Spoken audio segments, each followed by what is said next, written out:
श्रीगणेशाय नमः। श्रीसरस्वत्यै नमः। श्रीगुरुभ्यो नमः। श्रुतिस्मृतिपुराणानाम् आलयं करुणालयं नमामि भगवत्पाद शङ्करं लोकशङ्करं। शङ्करं शङ्कराचार्यं केशवं बादरायणं सूत्रभाष्यकृतौ वन्दे भगवन्तौ पुनः पुनः। ईश्वरो गुरुरात्मेति मूर्तिभेदविभागिने व्योमवद्व्याप्तदेहाय दक्षिणामूर्तये नमः। योऽन्तः प्रविश्य मम वाचमिमां प्रसुप्तां सञ्जीवयत्यखिलशक्तिधरस्वधाम्ना अन्यांशहस्तचरणश्रवणत्वगादीन् प्राणान् नमो भगवते पुरुषाय तुभ्यम्।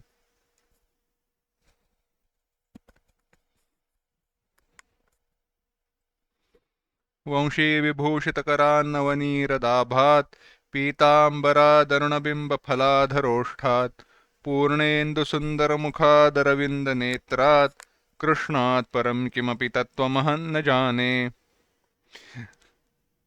वसुदेवसुतं देवं कंसचाणूरमर्दनं देवकी परमानन्दं कृष्णं वन्दे जगद्गुरुम्।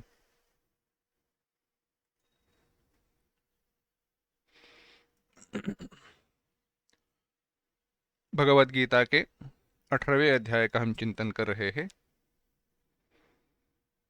भगवान बता रहे हैं मेरे प्राप्ति का मार्ग क्या है, तुम्हें क्या करना चाहिए।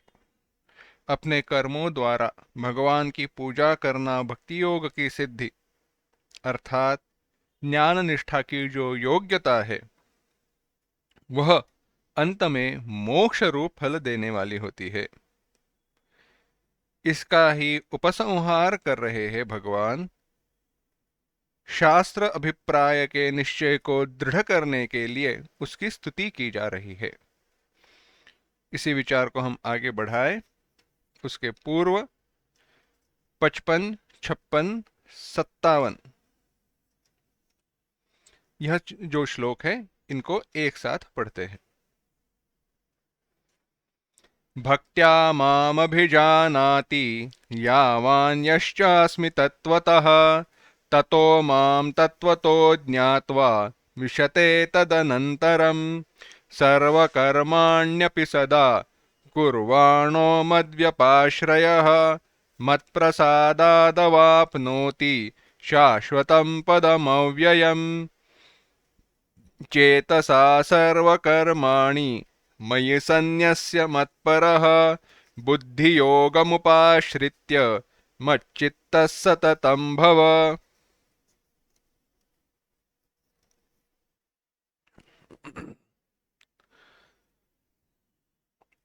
भगवान कह रहे हैं सारे कर्म मन से मेरे जगह पर मुझ में अर्पण करके बुद्धियोगम उपाश्रित्य समाहित बुद्धित्वम समाहित बुद्धि को प्राप्त होकर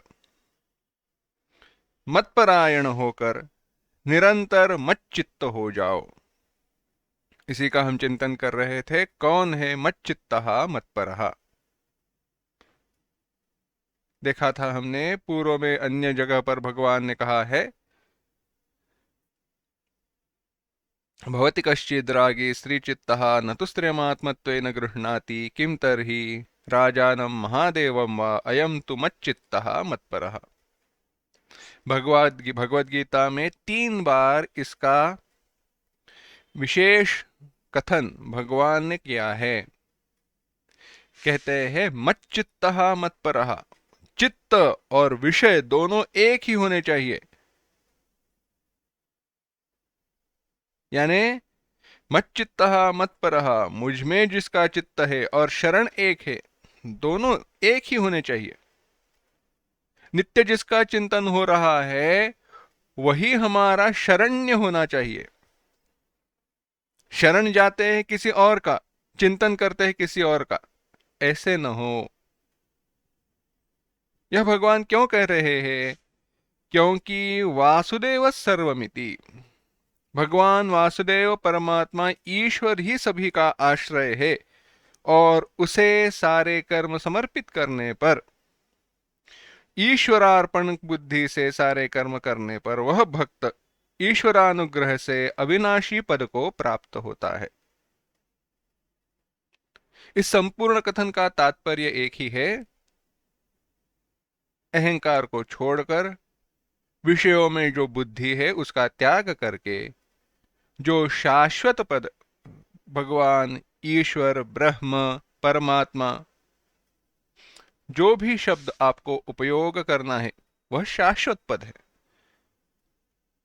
जब तक व्याख्या समान है, कोई भी शब्द उपयोग करो, किसी भी शब्द का उपयोग करो, कोई भेद नहीं है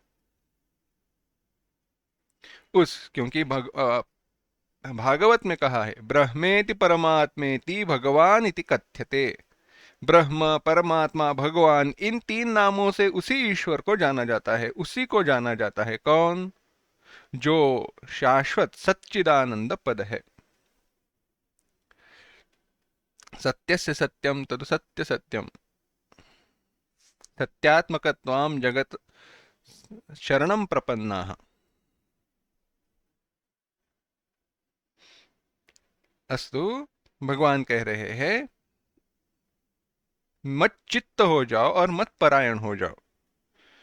भगवान, आप कह रहे हो बात सही है, परंतु आपका चिंतन करें,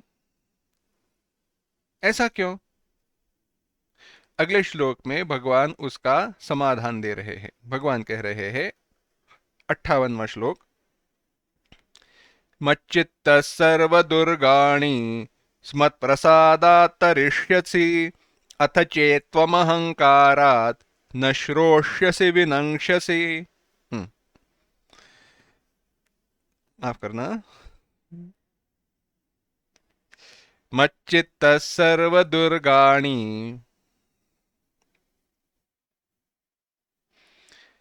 मत्प्रसादात् तरिष्यसि अथ चेत्त्वमहंकारात्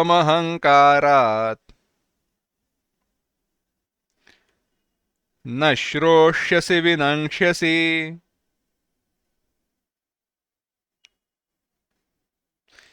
एक साथ, मच्चित्तः सर्वकर्माणि मत्प्रसादात् तरिष्यसि अथ चेत्त्वमहंकारात् न श्रोष्यसि विनङ्क्ष्यसि।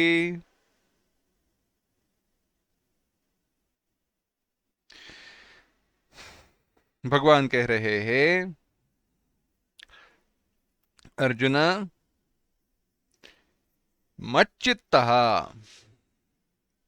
मच्चित्तः मुझ में जिसने चित्त समाहित किया है, ऐसा मुझ में चित्त वाला होकर, तुम मत प्रसादात, मत प्रसादात मेरी कृपा से, मेरी प्रसाद से, अनुग्रह से,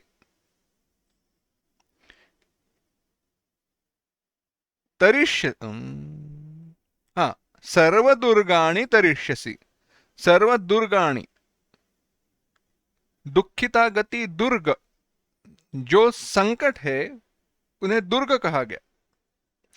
जो भी सारे दुस्तराणि संसार हेतु जातानि, दुस्तर है जो कठिन प्रसंग है, संसार के जो समस्त कारण है, उनको मत प्रसादात् तरिष्यसि, मेरे प्रसाद से, मेरी अनुग्रह से, तरिष्यसि लांघ कर जाओगे, पार हो जाओगे।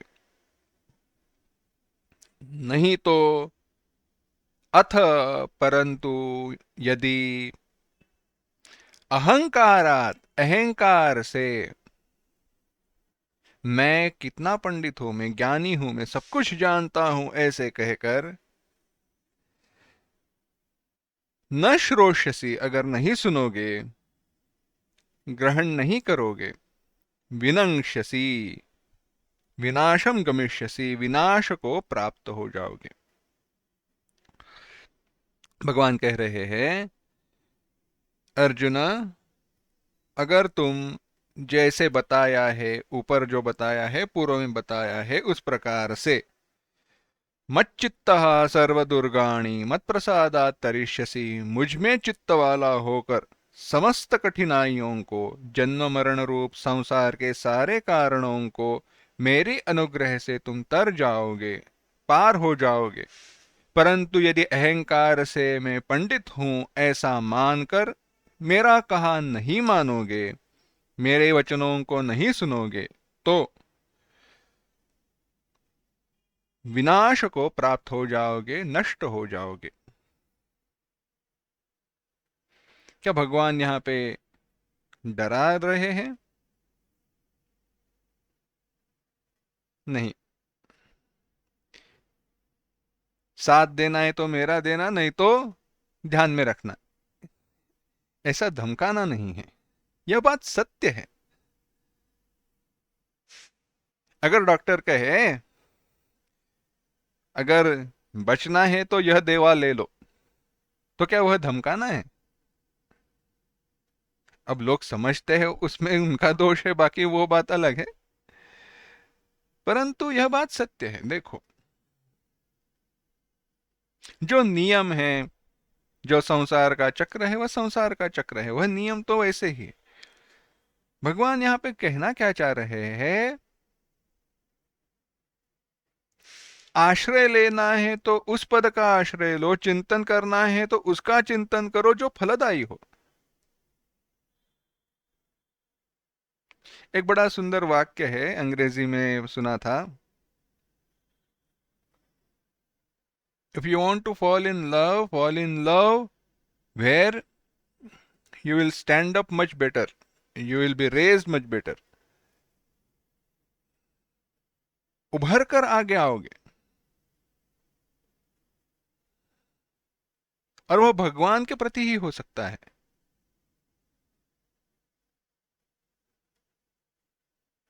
भगवान यहां पे जब मच्चित्तः भव ऐसे कह रहे हैं, तो मेरा चिंतन करो यह कहते वक्त मैं कृष्ण वासुदेव पुत्र यह कहना नहीं चाह रहे हैं। नहीं तो अपने स्वरूप का जो 13वें अध्याय में 9वें अध्याय में वर्णन आया, वह क्यों कहते हैं? सामान्य सा उदाहरण देखो, सामान्य सी बात देखो।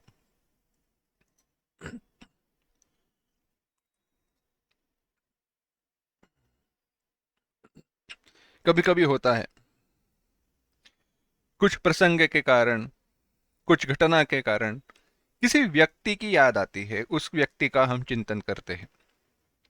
चाहे परिवार वाले हो, चाहे कोई मित्र हो, चाहे कोई दूर का कोई दोस्त हो, कोई भी हो, या कभी कभी कोई कोई मिला हुआ हो, थोड़ी देर के लिए मिला हुआ, कोई भी हो, उसका हम चिंतन करते हैं तो तच्चित्त हो जाते हैं, उसका चिंतन करने वाले हम हो जाते हैं। अब मेरा प्रश्न यह है, जब हम किसी व्यक्ति का, वस्तु का, घटना का, जगह का चिंतन कर रहे हैं, तो हम चिंतन कौन से बातों का कर रहे हैं?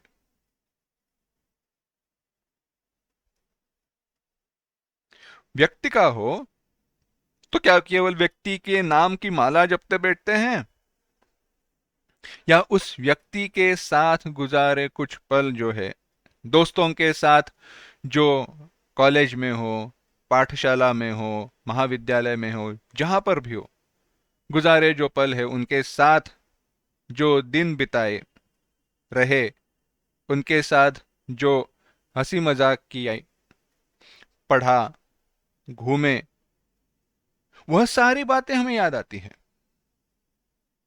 यानी केवल वह व्यक्ति का हम चिंतन नहीं करते, व्यक्ति के सापेक्ष, व्यक्ति के साथ उसके, उस व्यक्ति के गुण, उस व्यक्ति के साथ बिताए पल, इन सारी बातों का हम चिंतन करते हैं।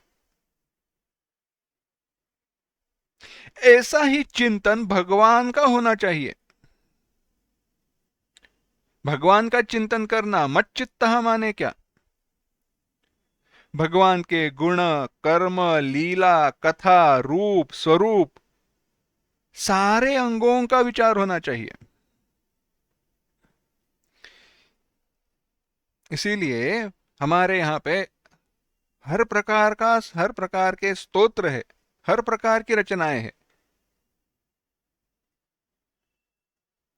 नखादि केशांत यानी भगवान के अंगूठे से लेकर पादादि केशांत ऐसे भी है, यानी भगवान के अंगूठे से लेकर भगवान की बालों तक हर एक अंग का रूप और वर्णन है।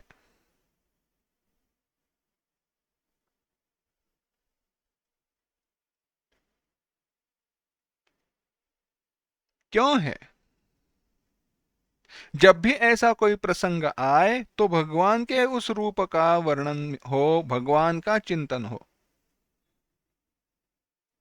सारे विषयों को, सारे कर्मों को भगवान में समर्पित कर देना है, विषयों को भगवान से जोड़ देना है, वह क्यों है? ये न केन प्रकारेण, कोई भी निमित्त हो, उस निमित्त से भगवत चिंतन हो जाए।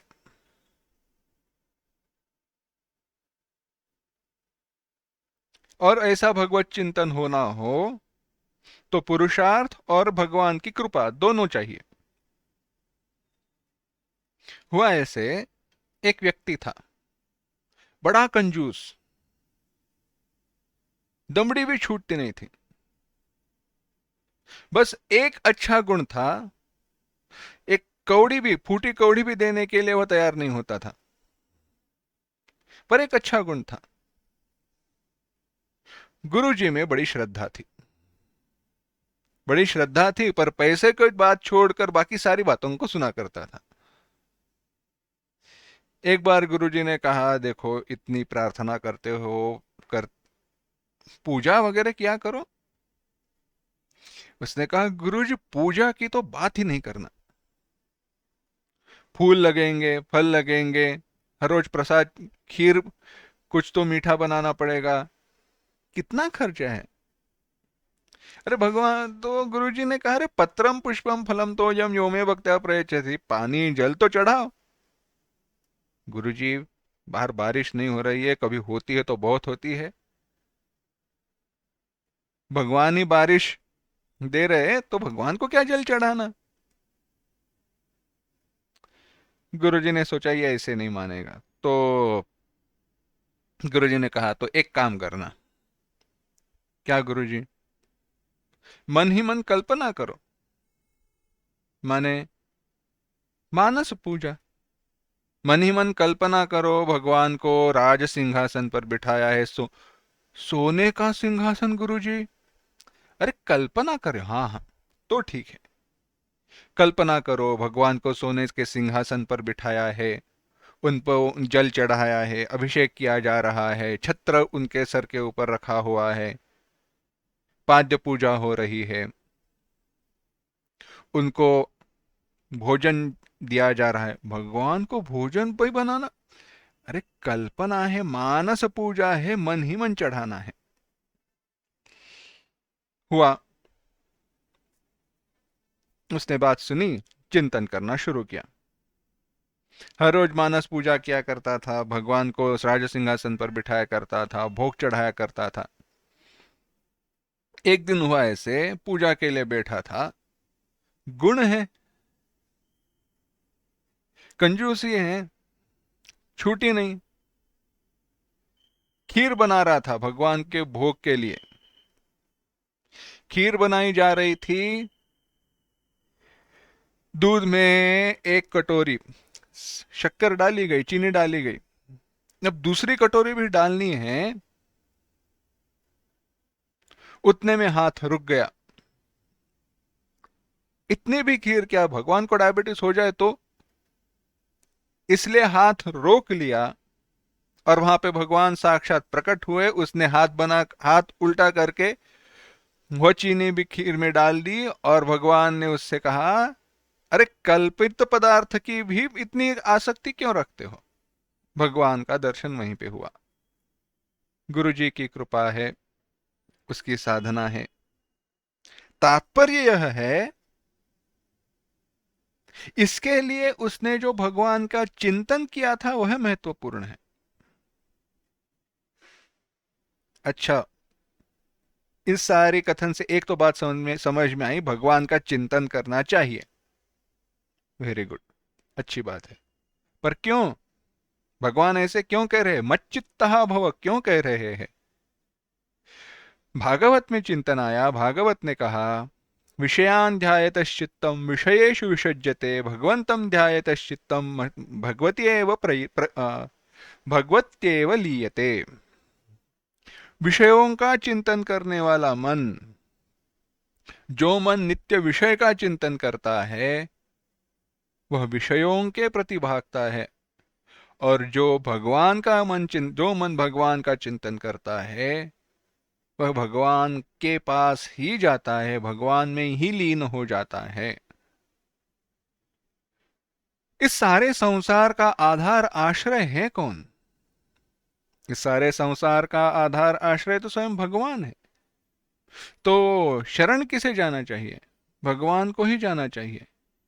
किसका आश्रय लेना चाहिए? भगवान का ही आश्रय लेना चाहिए। दूसरा कोई हमारे लिए शरण्य आश्रय देने वाला नहीं है।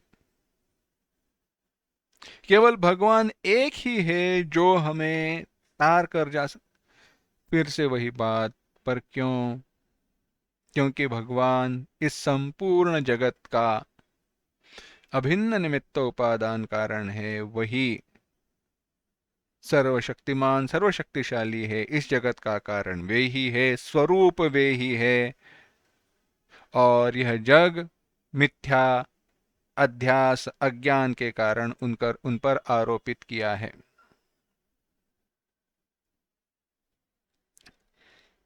इसीलिए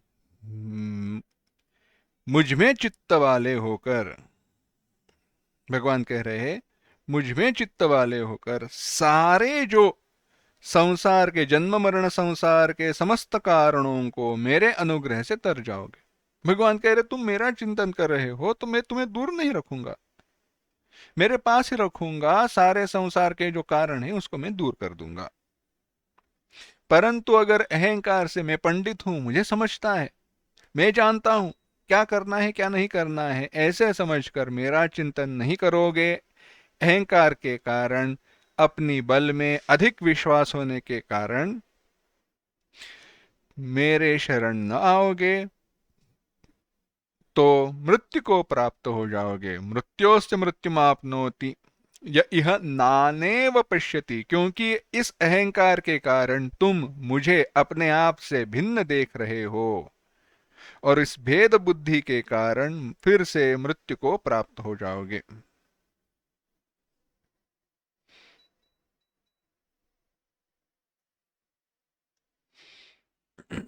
आगे भगवान कहते हैं, इसीलिए तुम्हें यह नहीं समझना चाहिए कि तुम स्वतंत्र हो।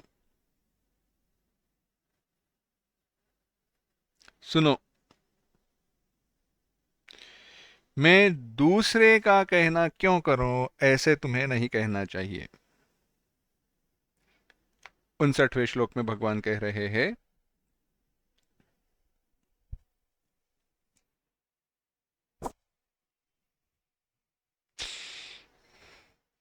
यदहंकारमाश्रित्य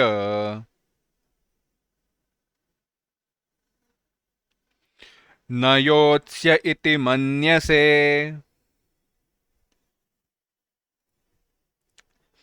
मिथ्यैष व्यवसायस्ते प्रकृतिस्त्वां नियोक्ष्यति।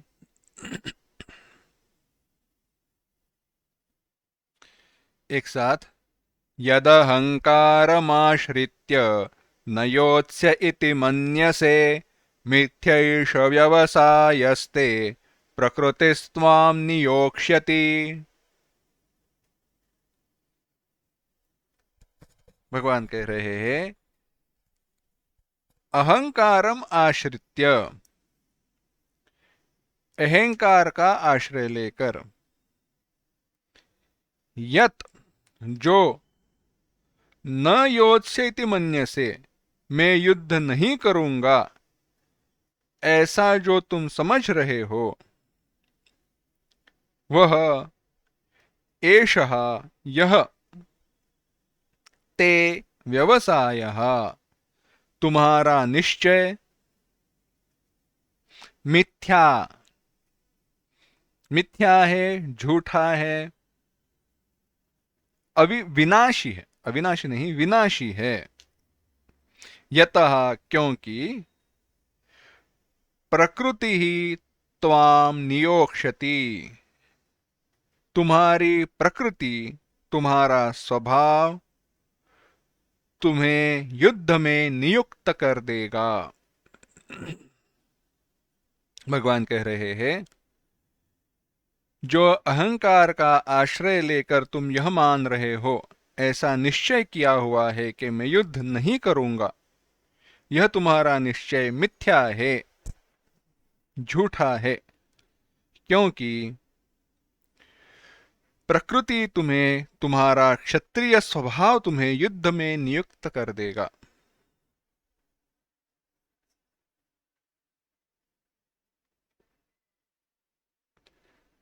कितनी सुंदर बात कही भगवान ने।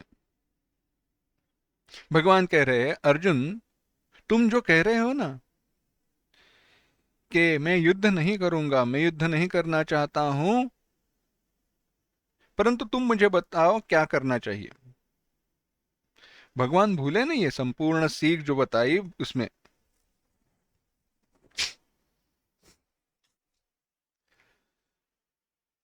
दूसरे अध्याय में देखो,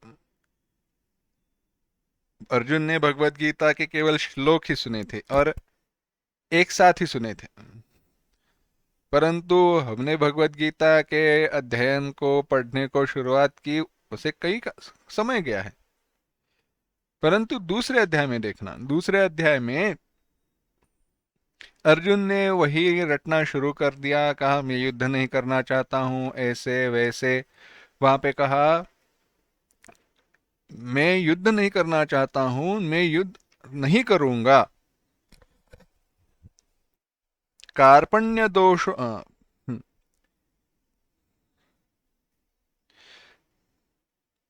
कार्पण्य दोषोपहत स्वभावः पृच्छामि त्वां धर्मसम्मूढचेताः यच्छ्रेयस्यान्निश्चितं ब्रूहि तन्मे शिष्यस्तेऽहं शाधि मां त्वां प्रपन्नम्। कार्पण्य दोषोपहत, कार्पण्य के दोष से मैं हत हुआ हूँ, मैं विद्ध हुआ हूँ, मैं पीड़ित हूँ इत्यादि कहकर भगवान से कहा, मुझे समझ नहीं रहा है, मैं तुम्हारा शिष्य हूँ, मैं तुम्हें शरण आया हूं, तुम मुझे उपदेश करो। परंतु आगे इतना कहते तो बात अच्छी थी, परंतु आगे अर्जुन कह रहे हैं, नहीं प्रपश्यामि ममापन उद्यात, यहाँ पे 8वें श्लोक में, अवाप्य भूमा वसपत्न मृद्धम राज्यम सुराणाम उपचाधिपत्यम।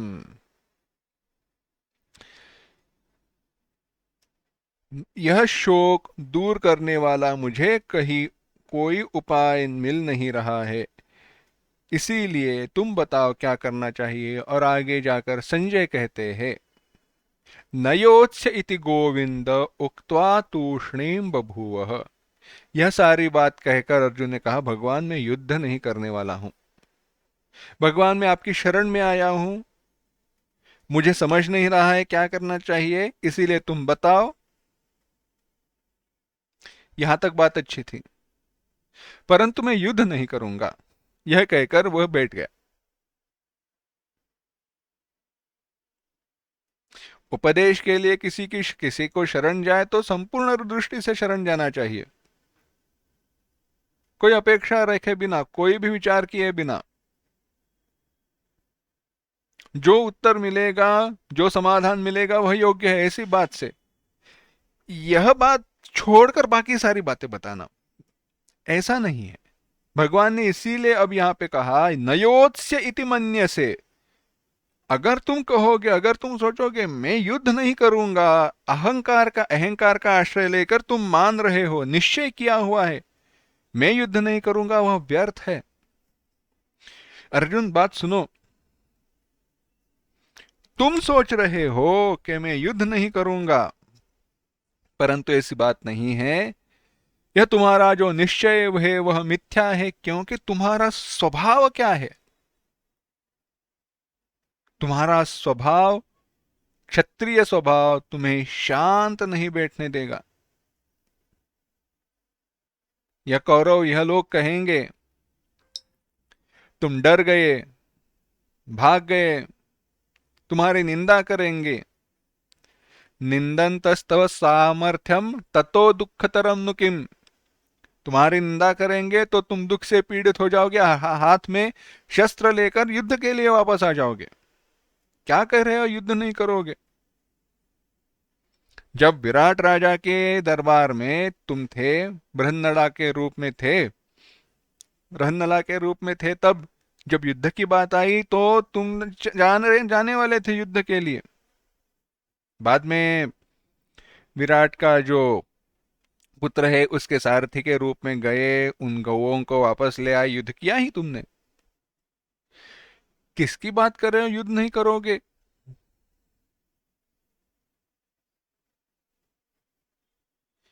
तुम्हें युद्ध करना ही, तुम युद्ध करोगे ही। इसीलिए बात सुनो मेरी,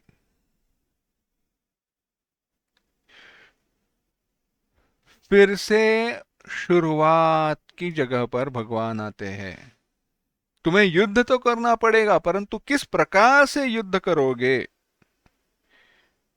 वह सुनो। पूरा चक्र भगवान ने संपूर्ण पूरा किया।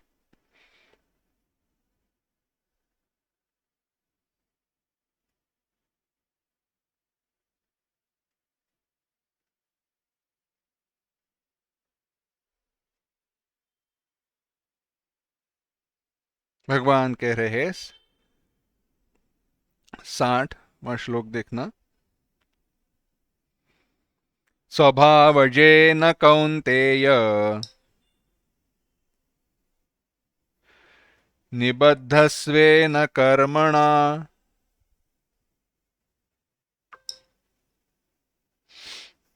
कर्तुम नेच्छसि यन्मोहात् करिष्यस्य वशोऽपि तत्।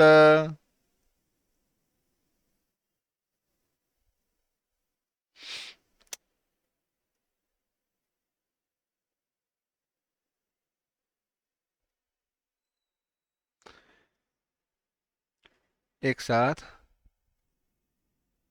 स्वभावजेन कौन्तेय निबद्धस्वेन कर्मणा कर्तुम नेच्छसि यन्मोहात् करिष्यस्य वशोऽपि तत्। भगवान कह रहे हैं, हे कौन्तेय, हे अर्जुन, मोहात, मोह के कारण, यत कर्तुम न इच्छसि, जो तुम करना नहीं चाह रहे हो। हे अर्जुन, मोह के कारण जो तुम नहीं करना चाह रहे हो, तुम युद्ध नहीं करना चाह रहे हो, तदपि, वह कर्म भी, स्वेन स्वभावेन, स्वभावजेन, अपने स्वाभाविक कर्मों से निबद्ध हुआ, निबद्धः, अवशः करिष्यसि, दृढ़ता से बंधा हुआ, विवश हुआ, तुम करोगे ही। हे कौन्तेय, उपर्युक्त शूरवीरता आदि क्षात्रीय, क्षात्र स्वभाव से, क्षत्रिय स्वभाव से युक्त तुम अपने स्वाभाविक कर्मों द्वारा, क्षात्रम कर्म स्वभावजम युद्धे चाप्य पलायनम, कृषि गौरक्ष वाणिज्यम युद्धे चाप्य पलायनम, ये जो क्षात्रम कर्म, क्षत्रिय का जो स्वाभाविक कर्म है, उन स्वाभाविक कर्मों से निबद्ध हुआ, दृढ़ता से बंधा हुआ तू कर्म मोह से, अविवेक से जो नहीं करना चाह रहा है, वह कर्म विवश होकर करेगा ही। अर्जुन से कह रहे हैं तुम करोगे ही, और यह तुम्हारे स्वभाव के कारण। नहीं करना चाह रहे हो वह अविवेक है, वह मोह है। जब वह मोह नष्ट हो जाएगा, थोड़ा दूर हो जाएगा, युद्ध के लिए तुम आओगे ही।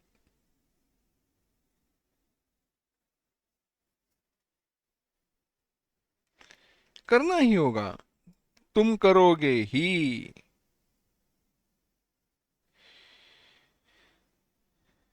इसीलिए अर्जुन, एक बात ध्यान में रखना, यह कर्म, कर्म की गति, इसका चिंतन विचार तुम नहीं करो, मत करना। तो क्या करो? भगवान कह रहे हैं, 61वां श्लोक,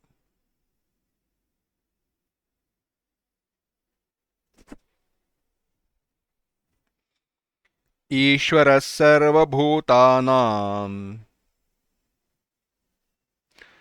हृद्देशेऽर्जुन तिष्ठति, भ्रामयन् सर्वभूतानि यन्त्रारूढानि मायया।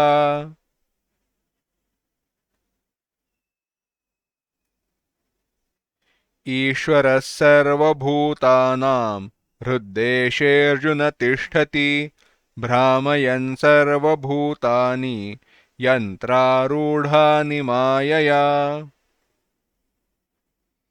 भगवान कह रहे हैं, ईश्वरः, हे अर्जुन, हे अर्जुन, यंत्रारूढ़ानी, यंत्रारूढ़ानी, यंत्र के ऊपर जो आरूढ़ हुए हैं वैसे।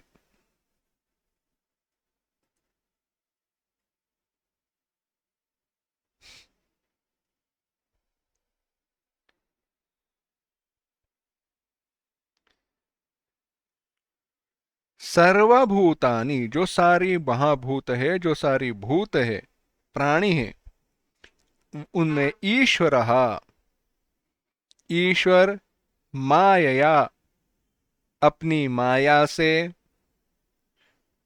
भ्रामयन, उनको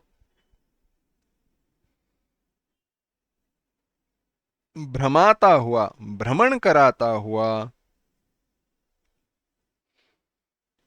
सर्वभूतानां हृद्देशे तिष्ठति, सारे प्राणियों के हृदय में स्थित है, रहता है।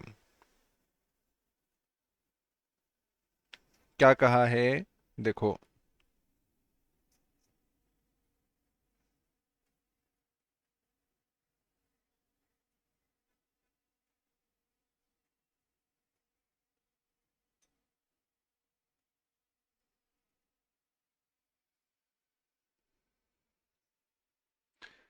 भगवान कह रहे हैं, हे अर्जुन,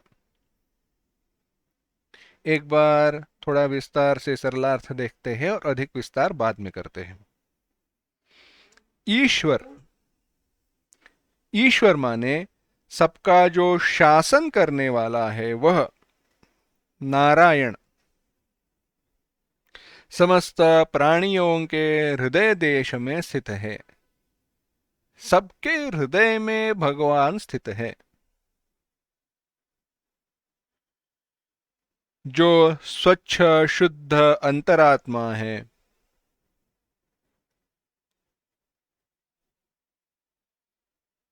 उसका नाम अर्जुन है। अर्जुन का यहाँ पे कौतुक किया जा रहा है। वह ईश्वर जो सबके हृदय में स्थित है, वह किस प्रकार से स्थित है? भगवान कह रहे हैं, भ्रामयन् सर्वभूतानि यंत्रारूढ़ानि मायया, समस्त प्राणियों को यंत्र पर आरूढ़ हुई, चढ़ी हुई, कठपुतलियों के भांति भ्रमाता हुआ, भ्रमण कराता हुआ स्थित है। यहां पे इव कहा है, यंत्रारूढ़ानि माया। यहां पे उसके समान, जैसे, ऐसे समझना चाहिए। जिस प्रकार से वह कठपुतलियों का खेल करने वाला उन कठपुतलियों को अपने हाथों से घुमाता है, खिलाता है, उस प्रकार से भगवान भी भ्रमाते हैं, भ्रमण कराते हैं। यानी सब दोषों के धनी कारण भगवान है? नहीं। देखो, इसका विचार थोड़ा प्रदीर्घ है। भगवान क्या कह रहे हैं, देखो, पहले तो यह जो शरीर है उसके ऊपर यंत्र का रूपक किया। ईश्वर सारे प्राणियों के हृदय में है, यह भी बात कही।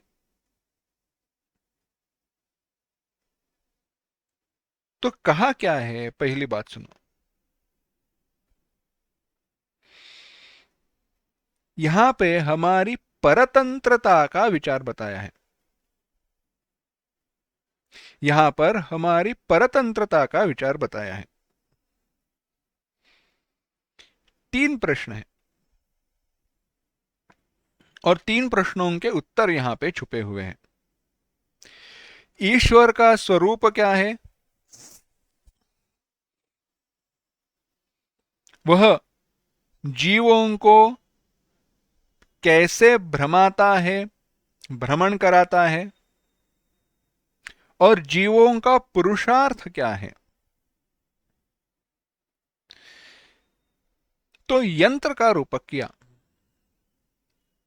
अब जब यंत्र कहते हैं तो बड़ी मशीनरी ऐसे नहीं समझना। कोई भी यंत्र है जो मनुष्य का काम आसान करे, जो वस्तु मनुष्य का काम आसान करे, वह यंत्र है।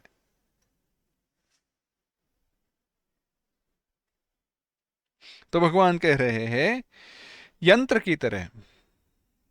अब कोई भी यंत्र हो, जैसे बैलगाड़ी हो, बैलगाड़ी यंत्र है, परंतु क्या बैलगाड़ी अपने आप चलती है? बैलगाड़ी अपने आप नहीं चलती।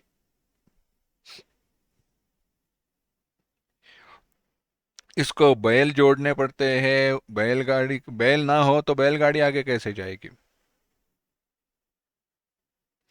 ऐसे है। तो जैसे वह बैलगाड़ी अपने आप नहीं चलती, अपने आप कार्य कर्म नहीं कर सकती, उसी प्रकार से यह मनुष्य स्वयं न कर्म कर सकता है, न कुछ कर सकता है। क्यों? क्योंकि मनुष्य जड़ है, चेतनता उसको परमात्मा से मिलती है।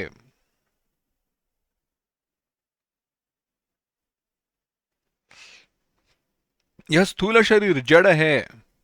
जीव चेतन दिखाई दे रहा है, परंतु स्वभावतः प्रकृति का विकार होने के कारण जड़ है।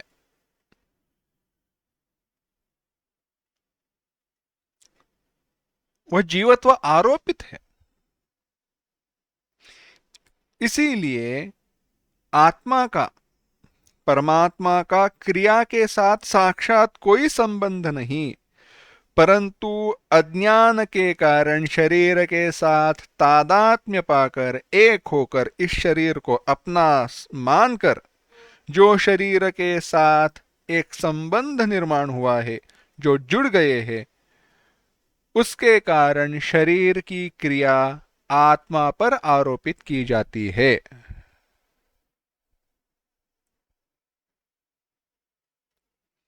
अब आगे भगवान कह रहे हैं, इसीलिए कहा, यंत्र का उदाहरण दिया, इसीलिए कहा यह शरीर यंत्र है, यंत्र की तरह है, क्योंकि यह शरीर इस शरीर से भिन्न किसी मालिक के लिए है। जैसे मकान मकान मालिक के लिए होता है, वैसे ही यह शरीर इस शरीर का जो मालिक है उसके लिए है। शरीरम रथमेव तो आत्मानम रथिनम विद्धि। इस शरीर को रथ समझना चाहिए, परंतु रथ का मालिक तो आत्मा है, परमात्मा है, और जीव का स्वरूप है सच्चिदानंद आत्मा। रथिनम। इसीलिए जैसे यंत्र में कोई मनुष्य होता है यंत्र को चलाने वाला, उसी प्रकार से इस शरीर रूपी यंत्र में अंदर कौन बैठे हैं? ईश्वर। उसका प्रेरक स्वयं ईश्वर प्राणियों के हृदय में स्थित है। अब ये ऐसे नहीं कहना मैंने ओपन हार्ट सर्जरी की है भगवान मिले नहीं। वो हृदय और यह हृदय भिन्न है।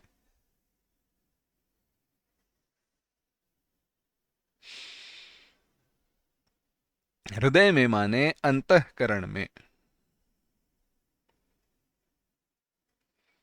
अंतःकरण में यानी अपने विचारों में किस प्रकार से उनको प्रकाशित करने वाले रूप में। अंतःकरण में बैठे, अंतःकरण में जो विचार है उनके साक्षी के रूप में, उनके एक अधिष्ठान के रूप में भगवान सबके हृदय में स्थित है। सबके उरंतर बसौ जानु भावक भाव।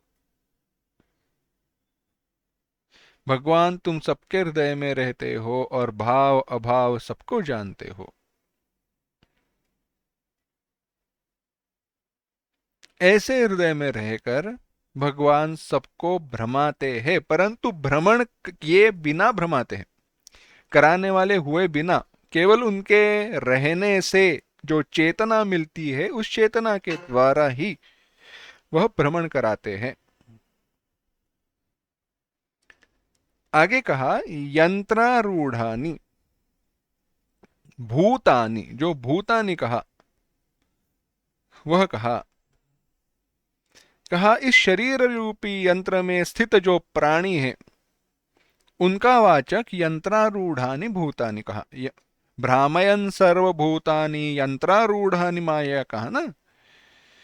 तो सारे जो यह जीव है कैसे पूर्वार्जित कर्म संस्कारों के जो फल है उनकी उपभोग के लिए भिन्न भिन्न योनियों में जिनका जन्म हुआ है, वे भिन्न भिन्न पदार्थ, भिन्न भिन्न क्रियाएं, भिन्न भिन्न विषय, भिन्न भिन्न व्यक्ति, भिन्न भिन्न प्राणी, उनके साथ संयोग पाकर उनके जो कर्म फल है, जो उस जन्म का प्रारब्ध फल है, उसका उपभोग लेने के लिए इस शरीर को उन उन योनियों को वे प्राप्त हो जाते हैं।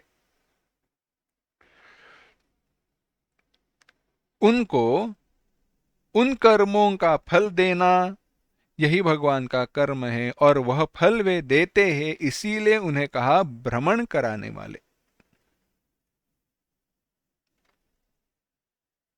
जैसे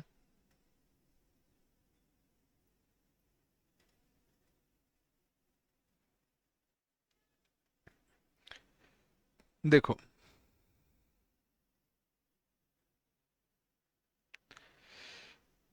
अ,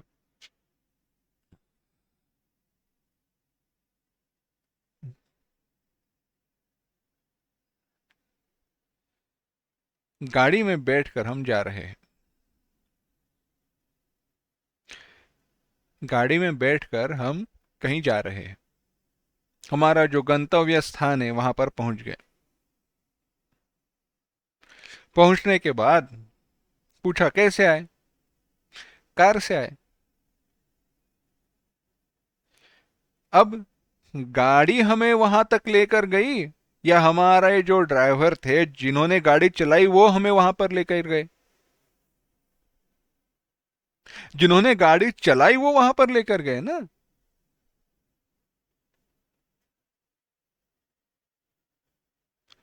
परंतु कहते क्या है, गाड़ी गई। गाड़ी को चलाने वाले जो थे उनके कारण हम वहां पे पहुंचे। परंतु भगवान कोई साक्षात स्वयं क्रिया किए बिना सारे कर्म करते हैं, सारे कर्म कराते हैं।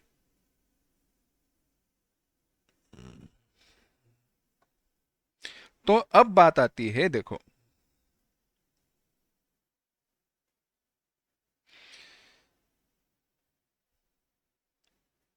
कोई भी कर्म हो, हम कर्म तो करेंगे ही, क्योंकि उस कर्म के लिए प्रेरणा देने वाले भगवान हमारे हृदय में स्थित है। उसकी रचना जो है, संरचना है, उसको देखो।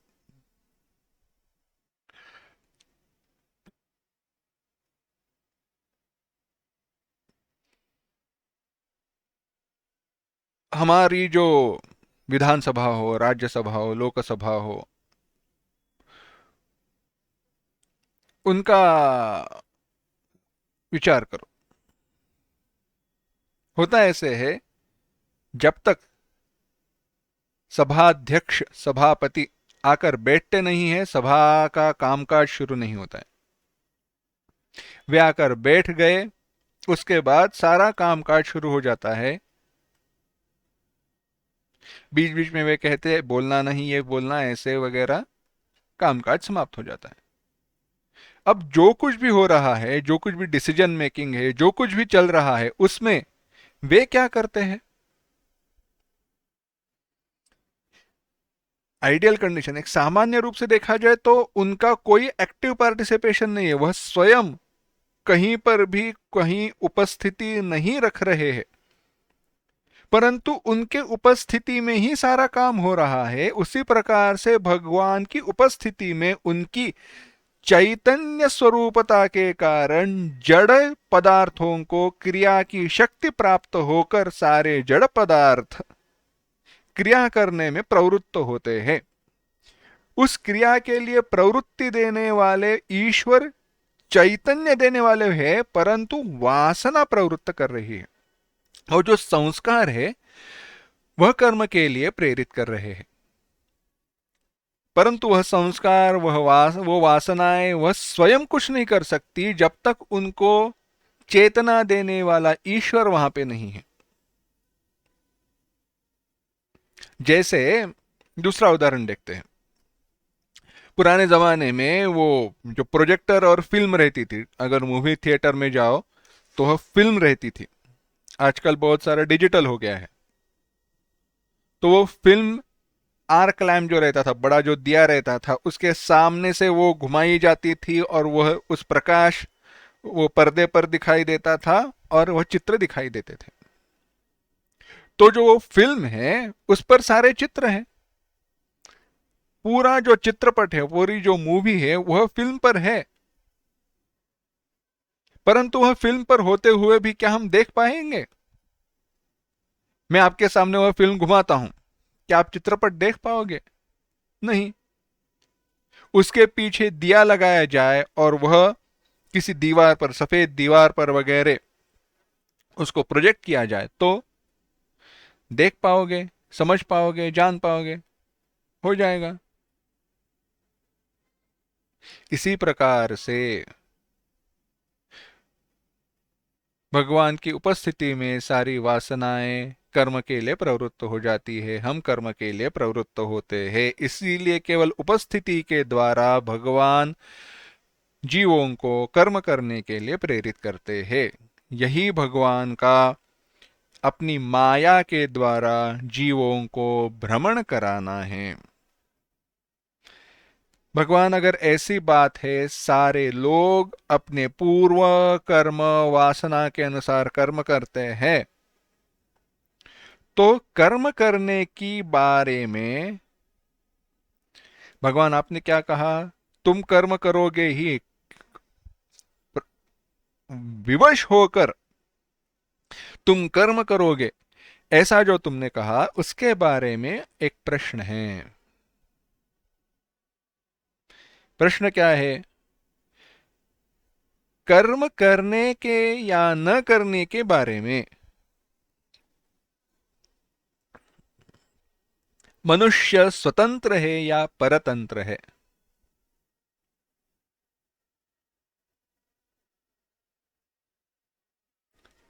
कर्म को पुरुष तंत्र कहा गया है, ज्ञान को वस्तु तंत्र कहा गया है। ज्ञान वस्तु के अधीन है, समान ही रहता है, कर्म करने वाले के अधीन रहता है। परंतु वही प्रश्न यहाँ पे पूछा गया, कर्म करना न करना, यह विचार, यह विवेक के बारे में क्या मनुष्य स्वतंत्र है या परतंत्र है? अगर परतंत्र है तो किस रूप से परतंत्र है, किसके अधीन है? क्योंकि परतंत्र है तो किसी के तो अधीन है, तो किसके पारतंत्र में है, प्रकृति के या ईश्वर के? मनुष्य का अधिकार कहां तक है कर्म करने में? कर्मण्येवाधिकारस्ते मा फलेषु कदाचन, आप भगवान आपने कहा तुम्हारा तो कर्म में अधिकार है, तो कहां तक है? कर्म करने का मेरा अधिकार है परंतु विवश होकर मैं कर्म करने वाला हूं, दो बातें विरुद्ध हुई। मैं ना चाहते हुए भी अगर कर्म कर रहा हूं तो कैसी बात हुई? कर्म का अधिकार मुझे कहां पे मिला?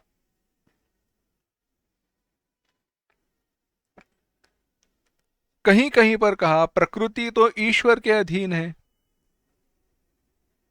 कहीं कहीं कहा जीव प्रकृति के अधीन है, कहीं कहीं कहा जीव ईश्वर के अधीन है। तो इसका स्पष्टीकरण, इसका विचार होना आवश्यक है।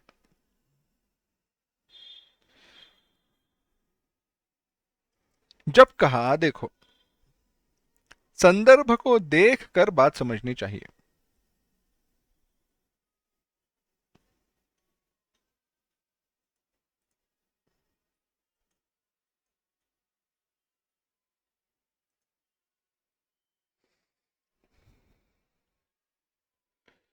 कर्म करने न करने के बारे में मनुष्य परतंत्र है जो कहा,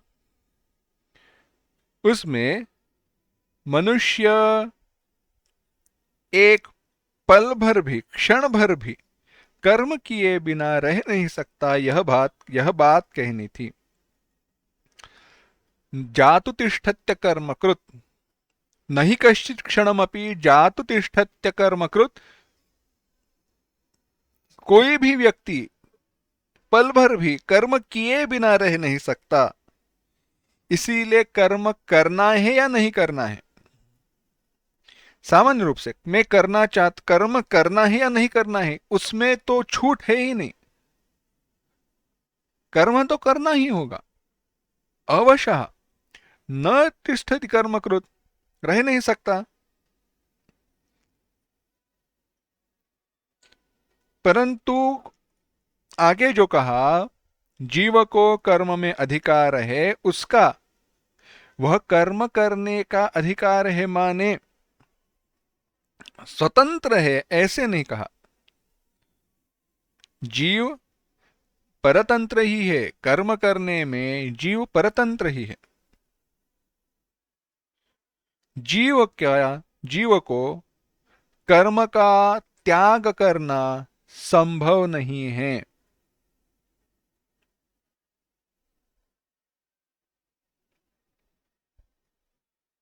जीव अपने प्रकृति के स्वभाव के अधीन होकर, उसकी वश में होकर कर्म करता है। स्वभावजेन कौन्तेय, स्वभाव और प्रकृति पर्यायवाची शब्द है, एक दूसरे के समानार्थक शब्द है।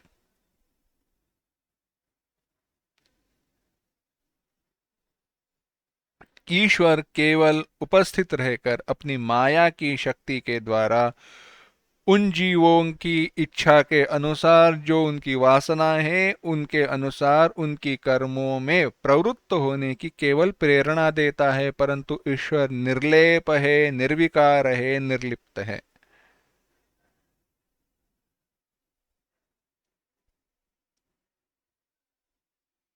तात्पर्य यह है, जीव यह नहीं कह सकता मैं कर्म करना चाहता हूं, नहीं करना चाहता हूं। जीव यह नहीं कह सकता मैं कर्म करना चाहता हूं या कर्म नहीं करना चाहता हूं। जीव को कर्म करना ही होगा। जीव कौन से कर्म करेगा? जीव उसकी प्रकृति वासना के अनुसार कर्म करेगा, माने प्रकृति स्वभाव के वश में जाकर वह कर्म करेगा, और उसको कर्म के लिए प्रवृत्त करने वाली चेतना जो है वह चेतना ईश्वर की माया शक्ति है। ईश्वर निर्विकार रूप से वहां पे उपस्थित रहकर, स्थित रहकर कर्म में प्रवृत्त करता है, कराता है, भ्रमण कराता है। अगर ऐसी बात है तो मनुष्य सर्वथा परतंत्र हुआ, तो उसका उद्धार होगा कैसे? पुरुषार्थ की बात आती है ना। मेरा पुरुषार्थ क्या है, मैं क्या करूं? पुरुषार्थ का कोई प्रसंग ही नहीं आएगा। और अगर ऐसी बात है तो जीव को यह करो यह ना करो यह बताने वाले शास्त्र की आवश्यकता क्या है? अगर जीव कह जीव यह कर्म मैं करना नहीं चाहता हूं, यह कर्म नहीं करना चाहता हूं, यह कह ही नहीं सकता, तो यह करो यह ना करो क्यों बताया? तो कहा कर्तव्य अकर्तव्य इसका विधान करने वाला जो शास्त्र है, वह शास्त्र, ध्यान देना, जीव को स्वाभाविक कर्मों से दूर करने के लिए स्वभाव के विरुद्ध कर्म करके भिन्न कर्म कराने के लिए प्रवृत्त नहीं हुआ।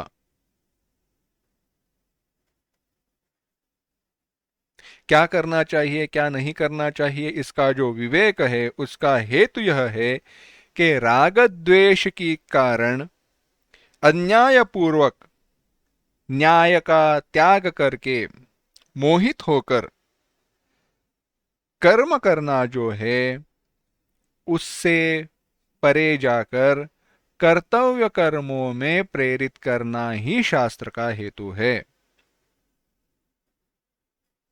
शास्त्र जब कर्तव्य अकर्तव्यता का विवेक देता है, बताता है, तो शास्त्र यह नहीं कहता कर्म ना करो।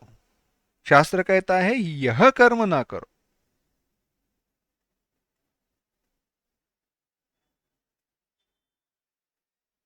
इस प्रकार से कर्म ना करो। मनुष्य कर्म के बारे में स्वभाव से परतंत्र है, परंतु स्वभाव को, अपनी प्रकृति को, अपनी वासनाओं को बदलने में वह स्वतंत्र है। यहां पर भेद होता है। वासना के अनुसार जीव कर्म करेगा, प्रकृति के अनुसार जीव कर्म करेगा, उसके अनुसार उसको कर्म करना ही पड़ेगा, बात सही है। परंतु ऐसे तो नहीं कहा उस स्वभाव को, उसकी अपनी प्रकृति को वह बदल सकता है। तपश्चर्या, अनुष्ठान, इससे वह उस स्वभाव को वह बदल सकता है। ऐसे उदाहरण है, वह शास्त्र, महापुरुषों का उपदेश, तपश्चर्या, प्रार्थना, साधना इत्यादि के द्वारा बदल सकता है। राग द्वेषादि विकारों का त्याग कर सकता है। राग द्वेषादि विकारों का त्याग करने पर उनसे प्रेरित होकर निषिद्ध काम्य कर्म वह नहीं करेगा। इसके बारे में जीव स्वतंत्र है। उदाहरण देखते हैं, रामायण में कथा आती है, विश्वामित्र जी की कथा आती है।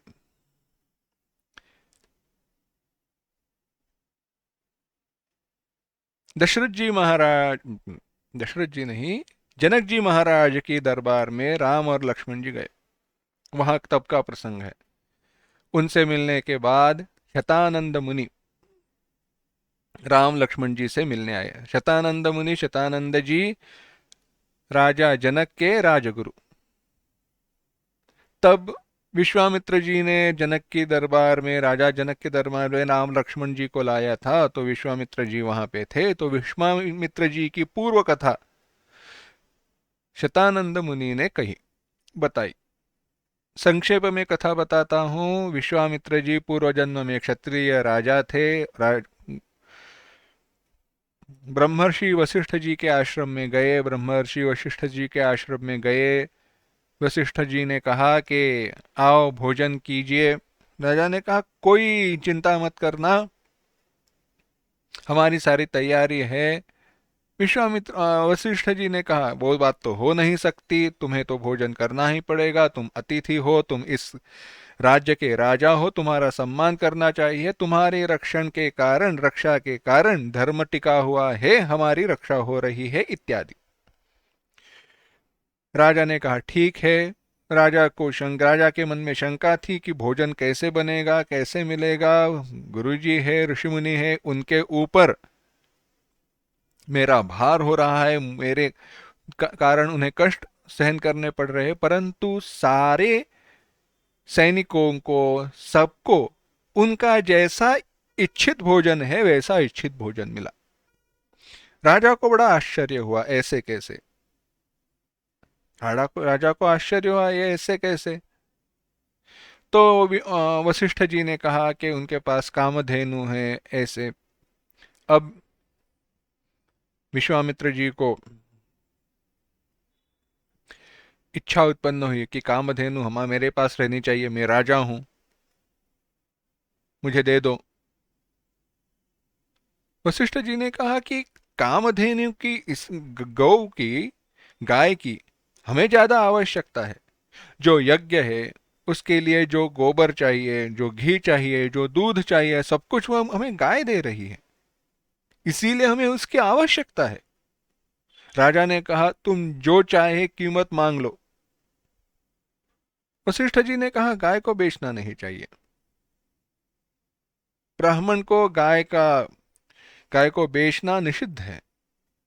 हम गाय बेच नहीं सकते, शास्त्र के द्वारा वह निषिद्ध है हमारे लिए। यह बात सुनने के बाद विश्वामित्र जी ने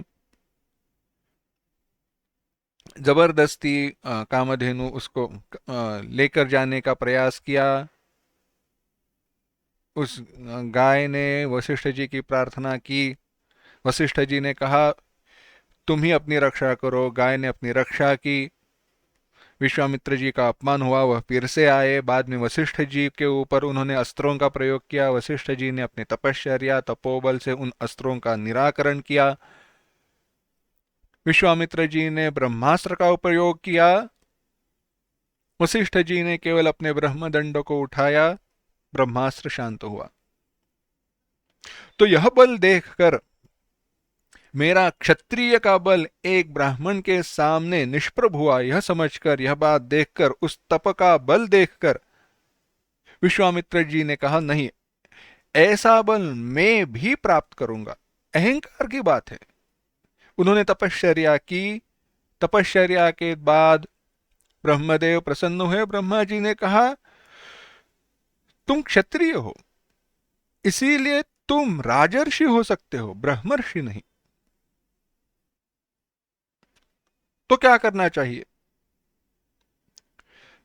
क्षत्रिय देह का त्याग करो। तो और फिर से तपश्चर्या की विश्वामित्र जी ने।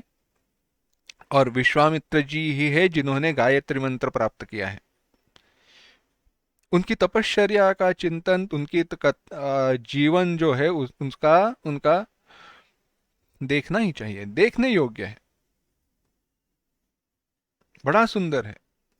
और बाद में उन्होंने तपश्चर्या के द्वारा, तपोबल के द्वारा अपने देह को जलाकर नष्ट करके नए देह को धारण किया। तात्पर्य है मेरे स्वभाव को, अगर मेरा यह क्षत्रिय स्वभाव ब्रह्मर्षि पद तक पहुंचने में अगर पाबंदी डाल रहा है, बंधन हो रहा है, तो स्वभाव को भी मैं नष्ट कर दूंगा, बदल दूंगा। यह बात है, यह दृढ़ता है।